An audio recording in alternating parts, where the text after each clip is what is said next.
దేవుని నామానికి మహిమ కలుగునుగాక. స్ట్రెంగ్త్ ఇన్ గ్రేస్ ఛానల్ వీక్షిస్తున్న నా ప్రియ దేవుని బిడ్డలారా, ఈరోజు నేను చెప్పబోయే విషయం వింటే మీ కళ్ళు బైర్లు కమ్ముతాయి. ఈ ప్రపంచంలో మనం చూస్తున్నదంతా నిజం కాదు, నిజమైనదంతా మనకు చూపించరు. గత కొంతకాలంగా అమెరికాలో ఒక అత్యంత భయంకరమైన మిస్టరీతో కూడిన సంఘటనల పరంపర నడుస్తోంది. విలియం నీల్ మెక్కాస్లాండ్, ఈయన అమెరికన్ ఎయిర్ ఫోర్స్లో మేజర్ జనరల్. ఏరోస్పేస్, న్యూక్లియర్ రహస్యాలు మరియు పెంటగాన్లోని అత్యంత క్లాసిఫైడ్ ప్రాజెక్టులను డీల్ చేసిన వ్యక్తి. ఆయన అకస్మాత్తుగా అదృశ్యమయ్యాడు. కేవలం ఆయన ఒక్కడే కాదు, నాసా, పెంటగాన్ మరియు న్యూక్లియర్ ప్రయోగాల్లో పనిచేస్తున్న సుమారు 11 మంది టాప్ సైంటిస్టులు 2023 నుండి వరుసగా చనిపోవడం లేదా అదృశ్యమవడం జరిగింది. Christine, 10 scientists involved with government agencies or military research died or have been reported missing since 2023. Anti gravity మీద ప్రయోగాలు చేస్తున్న ఏమీ ఎస్క్రిడ్జ్ అనే యువ శాస్త్రవేత్త తనను ఎవరో చంపేస్తారని భయపడుతూనే అనుమానాస్పద స్థితిలో చనిపోయింది. These cases might be connected to each other, including the murder of the MIT professor, and 2 congressmen are demanding answers. But does it all hold up? ఒక్కసారి ఆలోచించండి. సామాన్యులకు తెలియని అంతరిక్ష, ఏరోస్పేస్ రహస్యాలు తెలిసిన ఈ శాస్త్రవేత్తలు ఎందుకు ఇలా వరుసగా చనిపోతున్నారు? వాళ్లకు ఏం తెలుసు? వాళ్ళు దేనిని కనిపెట్టారు? వీళ్ల మరణాలకు బైబుల్ ప్రవచనాలకు ఉన్న లింక్ ఏంటో ఇప్పుడు జాగ్రత్తగా వినండి. కొన్నేళ్ల క్రితం వరకు ఏలియన్స్లు, యూఎఫ్ఓలు అంటే ప్రజలు నవ్వేవారు. వాటిని సినిమాలకు మాత్రమే పరిమితం చేశారు. కానీ ఇప్పుడు ఏం జరుగుతోందో గమనించారా? ప్రభుత్వాలే స్వయంగా, అవును, ఆకాశంలో మాకు అర్థం కాని వాహనాలు తిరుగుతున్నాయి, మనకంటే శక్తివంతమైన జీవులు ఈ విశ్వంలో ఉండొచ్చు అని బహిరంగంగా ప్రకటనలు చేస్తున్నాయి. Investigating this to see if these things are connected. I've seen the report, Peter. I haven't spoken to our relevant agencies about it. I will certainly do that and we'll get you an answer. If true, of course, that's definitely something I think this government... ఒక్కసారిగా ఈ aliens టాపిక్ని ప్రపంచం మీదకు ఎందుకు వదులుతున్నారు? ఎందుకంటే దేవుని బిడ్డలారా, ప్రపంచాన్ని ఒక అతిపెద్ద మోసం వైపు నడిపించడానికి ఒక గ్రౌండ్ వర్క్ జరుగుతోంది. రాబోయే రోజుల్లో ఆకాశంలో సైన్స్కు అంతుచిక్కని అద్భుతాలు జరగబోతున్నాయి. ఇది కేవలం సైన్స్ ఫిక్షన్ కాదు, ఇది మానవాళిని దేవుని నుండి దూరం చేయడానికి సాతాను వేస్తున్న ఒక మైండ్ గేమ్. సృష్టికర్త అయిన దేవుని మీద ఉన్న దృష్టిని మళ్లించి, మనల్ని సృష్టించింది దేవుడు కాదు, ఆ గ్రహాంతరవాసులే మనల్ని ఇక్కడ పెట్టారు అని ప్రపంచాన్ని నమ్మించడానికి జరుగుతున్న ఒక బ్రెయిన్ వాష్. ఇక్కడే దేవుని వాక్యం మనకు ఒక అద్భుతమైన హెచ్చరిక ఇస్తోంది. బైబిల్ చెబుతోంది, అంత్యదినాల్లో క్రీస్తు విరోధి, ది యాంటీ క్రైస్ట్ వస్తాడు. వాడు ప్రపంచాన్ని ఏకం చేసి పరిపాలిస్తాడు. కానీ ఇన్ని మతాలు, ఇన్ని భిన్నమైన దేశాలు ఉన్న ఈ ప్రపంచం ఒకే మనిషికి ఎందుకు తలొగ్గుతుంది? రాజకీయాల వల్ల కాదు, డబ్బు వల్ల కాదు. వాళ్లందర్నీ ఏకం చెయ్యాలంటే ఒక అతిపెద్ద సంక్షోభం రావాలి, లేదా ఒక అంతుచిక్కని అద్భుతం జరగాలి. రేపొద్దున ఆకాశంలో ఈ ఏలియన్సు, యూఎఫ్ఓస్ లాంటి వింత శక్తులు కనిపించి ప్రపంచమంతా భయంతో, గందరగోళంతో వణికిపోతున్నప్పుడు ఈ క్రీస్తు విరోధి స్టేజ్ మీదకు వస్తాడు. వాడు వచ్చి, భయపడకండి, వీళ్లు ఎవరు అనేది నాకు తెలుసు, వాళ్లతో ఎలా మాట్లాడాలో నాకు తెలుసు, నేనే మీకు సమాధానం, నన్ను వెంబడించండి అని ప్రపంచాన్ని తన గుప్పిట్లోకి తీసుకుంటాడు. 2వ తెస్సలోనికలకు 2వ అధ్యాయం 9వ వచనంలో పౌలు ఏమన్నాడో తెలుసా? సాతాను కనుపరుచు సకల బలముతోనూ, అబద్ధపు సూచక క్రియలతోనూ, మహత్కార్యములతోనూ ఆ క్రీస్తు విరోధి ప్రత్యక్షమగును. అంటే అర్థం చేసుకోండి, ప్రపంచం ఏలియన్స్ అని పిలిచే ఆ వింత శక్తులు ఏవో కాదు, అవి సాతాను పంపే పడిపోయిన దూతలు. లోకం వాటిని చూసి ఆశ్చర్యపోతుంది, అడ్వాన్స్డ్ టెక్నాలజీ అనుకుంటుంది, కానీ అవి దయ్యాల సమూహాలు. ఈ భయంకరమైన అబద్ధాన్ని జనాలు గుడ్డిగా నమ్మేలా దేవుడే ఒక బలమైన భ్రమను వాళ్ల మీదికి పంపుతాడు అని బైబిల్ స్పష్టంగా చెబుతోంది. నా ప్రియ సహోదరీ సహోదరుడా, ఈ వార్తలు, ఈ మిస్టరీలు చూసి మనం భయపడకూడదు. బైబిల్ చదివే క్రైస్తవుడికి ఈ లోకంలో జరగబోయేది ముందే తెలుసు. రేపు ఆకాశంలో ఎగిరే పళ్ళాలు కనిపించినా, మనుష్యులు ఏలియన్స్ అని గగ్గోలు పెట్టినా, ప్రపంచం మొత్తం వాటినే నమ్మినా సరే, నువ్వు మాత్రం ఆ భ్రమలో పడిపోకూడదు. సాతాను రంగులు మార్చి రావచ్చు, టెక్నాలజీ పేరుతో రావచ్చు, కానీ అదంతా అబద్ధం. యేసుక్రీస్తు ఏమన్నాడు? నేనే మార్గము, సత్యము, జీవము అని చెప్పాడు. ఈ వాక్యమే నీ పునాది. రేపు క్రీస్తు విరోధి వచ్చి ఆకాశం నుండి అగ్నిని రప్పించినా, అద్భుతాలు చేసినా సరే, వాడు అబద్ధికుడు.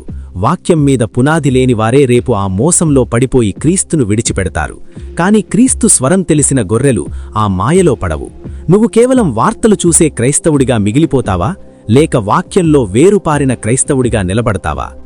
ఈరోజు దేవుడు నిన్ను అడుగుతున్నాడు, నీ ఆత్మీయ కళ్ళు తెరుచుకొని ఉన్నాయా? రేపు పొద్దున లోకమంతా ఒక అబద్ధాన్ని నమ్ముతున్నప్పుడు నువ్వు ఒంటరిగా సత్యం వైపు నిలబడగలవా? నీ ఉద్యోగం, నీ ఆస్తులు, నీ తెలివితేటలు రాబోయే ఆ భయంకరమైన మోసం నుండి నిన్ను రక్షించలేవు. నిన్ను రక్షించేది ఒక్క యేసయ్య రక్తం మాత్రమే. భయపడకు, నీ జీవితాన్ని ఆయన చేతుల్లో పెట్టు. చీకటి శక్తులు ఏ రూపంలో వచ్చినా సరే యేసయ్య నామానికి అవి మోకరిల్లాల్సిందే. వాయిదా వేయద్దు. ఈరోజే యేసయ్యకు నీ హృదయాన్ని అప్పగించు. గుండెమీద చెయ్యి వేసుకుని నాతో పాటు కన్నీటితో ఈ ప్రార్థన చెయ్యి. యేసయ్యా, ఈ లోకంలో జరుగుతున్న భయంకరమైన మోసం బట్టి నేను భయపడటం లేదు. నీవే నా సత్యము, నీవే నా ధైర్యము. ఈ ఆఖరి దినాల్లో లోకమంతా ఆ క్రీస్తు విరోధి మాయలో పడిపోయినా నేను మాత్రం నీ వాక్యం మీద స్థిరంగా నిలబడే ఆత్మబలాన్ని నాకు దయచేయుము. నన్ను, నా కుటుంబాన్ని నీ రెక్కల చాటున భద్రపరచు. అబద్ధపు అద్భుతాలను చూసి మోసపోకుండా ఆత్మీయ వివేచన దయచేయుము. నీ రాకడ కొరకు నన్ను సిద్ధపరచునాయనా. ఆమేన్. నా ప్రియ దేవుని బిడ్డలారా, ఈ హెచ్చరిక మీ హృదయాన్ని తాకితే, ఎట్టి పరిస్థితుల్లోనూ యేసయ్య వాక్యాన్నే నమ్ముతాను అని మీరు తీర్మానించుకుంటే కమెంట్స్లో యేసయ్యే నా సత్యము, జీసస్ ఈజ్ మై ట్రూత్ అని టైప్ చేయండి. సత్యమే మిమ్మల్ని స్వతంత్రులను చేస్తుంది. దేవుడు మిమ్మల్ని, మీ విశ్వాసాన్ని కాపాడునుగాక. God bless you. ఆకాశం వైపు చూసి అద్భుతమనుకుంటున్నావా?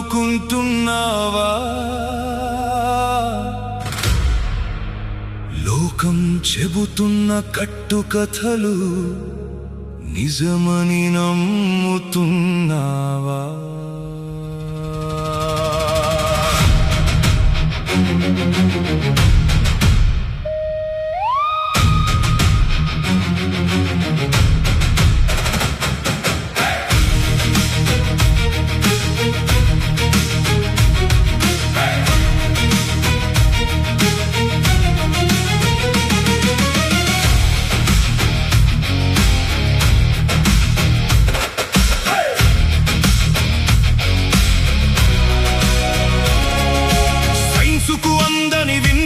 ఆకాశంలో జరుగుతుంటే, గ్రహాంతర వాసులంటూ ప్రభుత్వాలే చెబుతుంటే, భయంతో ఈ లోకమంతా గజ గజ వణుకుతుంటే, నమ్మకు నా నేస్తమా, అదంతా అబద్ధమే.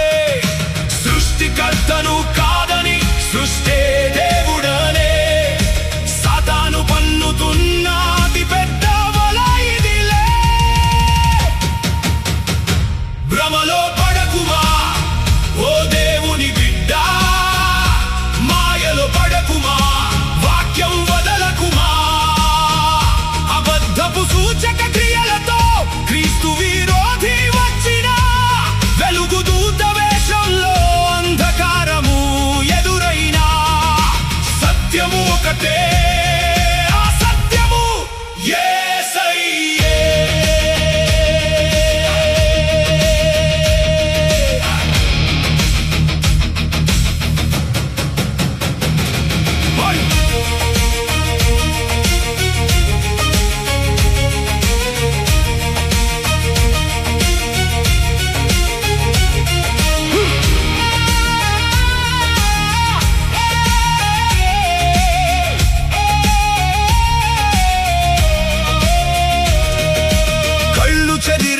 అద్భుతాలు ఆకాశం నుండి రప్పించిన, నమ్మశక్యం కాని రీతిలో వాడు ఏకఛత్రాధిపత్యం చేసిన, అవి ఏలియన్స్ కాదులే, పడిపోయిన దూతలే.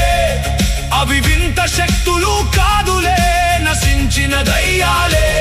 వాక్యం మీద పునాది లేని వారే ఆ మోసంలో పడిపోతారు. యేసయ్య స్వరము తెలిసిన గొర్రెలు ఆ దారికి వెళ్ళరు.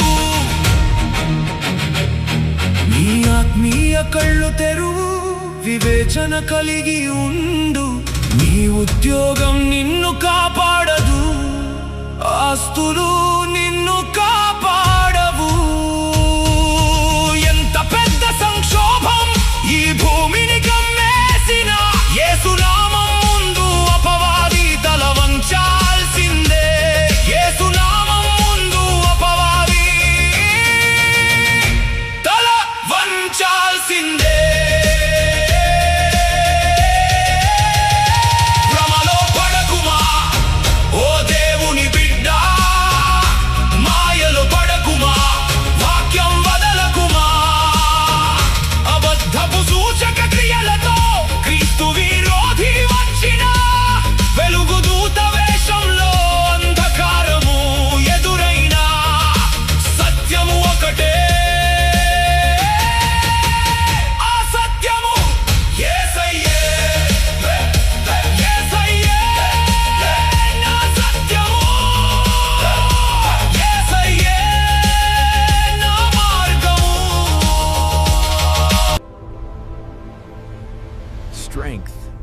grace.